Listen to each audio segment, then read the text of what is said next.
Alright, last top 10 wrestling list of this batch, I promise you. We've done 4 to commemorate 2023, but it's because, well, wrestling's kind of my main thing. I get mostly wrestling stuff, so it made sense to kind of split it up like this. What this list is basically the top 10 of everything else. So you have TNA, WCW, ECW, AEW, basically any wrestling league that is not WWE/WWF. If I got figures from them, they can be in this list. And just so we are clear, and it's going to be pretty obvious as we go along, this list isn't based on what came out this year. It's based on what I bought this year. And you're going to see, I didn't buy much anything that came out this year, at least for this type of list. So really, this is more like my top 10 ECW/WCW toy pickups of the year. Let's get straight into it. A wrestling toy line that does not get anywhere near enough love is the WCW Galoobs. Hard rubber figures, and yet they mesh so well with the Hasbros. They're spectacular. I love this line. I got a huge lot of them this year, and I'll be honest, their lineup of the Four Horsemen is pretty goddamn spectacular, possibly my favorite in toy form. I was very tempted to put Ric Flair on this list, but Arn Anderson got the nod instead. You wanna know why? Ric Flair has a bad Hasbro and a great retro. If you want Arn in this scale, this is basically your only option, and it's a very good figure. So, for that reason, the Enforcer got my nod for number 10. Of course, what would the Four Horsemen be without Sting? Sting rocking one of my personal favorite attires he ever did. Look at this, the manic blue, the striking pink, the face paint that looks like a Picasso. Wonderful, wonderful, wonderful. Great little Sting that Galoob put out, and one that really embodies his pre-Crow days. You wanna know a line I think is even more criminally underrated than the Galoobs? The original San Francisco Toymakers ECW line. These toys are phenomenal, especially for the day they came out. I'll be honest, overall I like them more than the BCAs. I think the BCAs had higher highlights, but their median was a lot lower than the median of these ECW figures, and I like them more than the WCW figures. Sure, these figures tend to have gimmicks, for instance, look at Lance's, but the sculpts were great, and they have pretty good likenesses for the day. And to be clear, this is Lance Storm. He is a phenomenal wrestler who does not get enough love in the action figure game.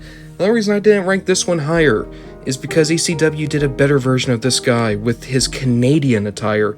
You know, the green and black are fine, but I would have preferred that Lance. Still, this is a good Lance Storm. You want to know what else that original San Francisco Toymaker ECW line gave us? My favorite version of the Dudley Boys in toy form. Devon's right here. We might see Bubba Ray a little bit later, but this Devon is just so good for ECW Devon. You have the tie-dye, you have the glasses, everything you could possibly want. This is one of the very few figures in the line that doesn't really have a gimmick, but at the same time, you don't really need it.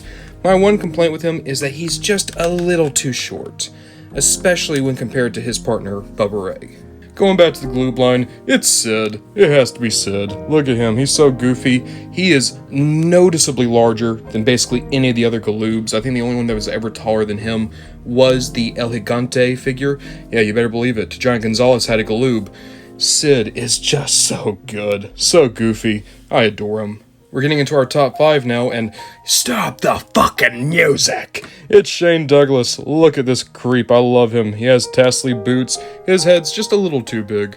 But what a great figure. What a wonderful looking Shane Douglas. Probably the best figure he ever received. His gimmick is actually both arms swing. I'll be honest, right? 2023 was a year of me gaining a new appreciation of ECW. Going back and watching some of those matches I never did. Getting an appreciation for people like Shane Douglas I never had before, and also getting to fall in love with this toy line. I want to complete it eventually. Right now I have a pretty good start on it, but this Shane really is a standout of the line, which is great considering he was in Wave 1. I've not messed with every single Galoob they ever made, but out of the ones I own, Ron Simmons is the best one. This is my favorite figure of Ron Simmons ever. He is so good. He's so, like his likeness. Look at that. They really did capture him well. And it's a great pose. The only thing that could have made this better is if, it came with the mask, because they did make a Ron Simmons. They made, I'm forgetting his name, but his teammate in Doom. They made them together in their Doom attires, but no masks. That would have been nice. Even still, what a wonderful, wonderful Ron Simmons. Speaking of tag teams, that is the best Bubba Ray figure ever made. I adore the ECW Bubba Ray figure. They managed to figure out how to make tie-dye look really good on a figure. That's the thing they have a hard time doing nowadays, for God's sake. And you take a look.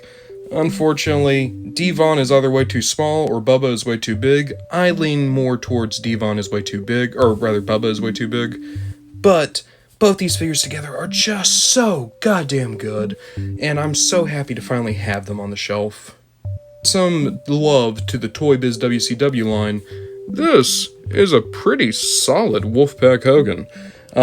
I'll be honest, I like the Mattel one more, but this is such a great version of the guy. I love the belt, I love the attire, I love everything. The only thing that could have been better is if I got this guy fresh out of the box where he would have had the white and red feather boa. Now that would have been class, but just as it is, a really good depiction of Hogan. And finally, at number 1, it had to be the whole fucking show. Rob Van Dam in his red attire. This guy would have come specifically with the ECW ring. I don't have the ring, but this figure is in such great condition. I've always loved Rob Van Dam. Love him even more now that I've gone back and looked at his ECW stuff.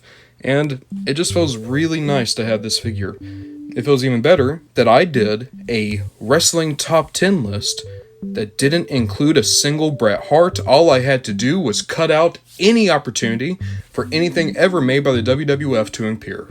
And there we have it. For my top 10 miscellaneous wrestling figures, that is it. Like I said, we do a lot of wrestling on the channel. This is going to be the last wrestling top 10 of 2023. Believe me, we got plenty more videos though. I believe the final count is we're going to have 14. Good God. But this was a fun one. I enjoy just kind of showing more of the oddball stuff off. At least this time.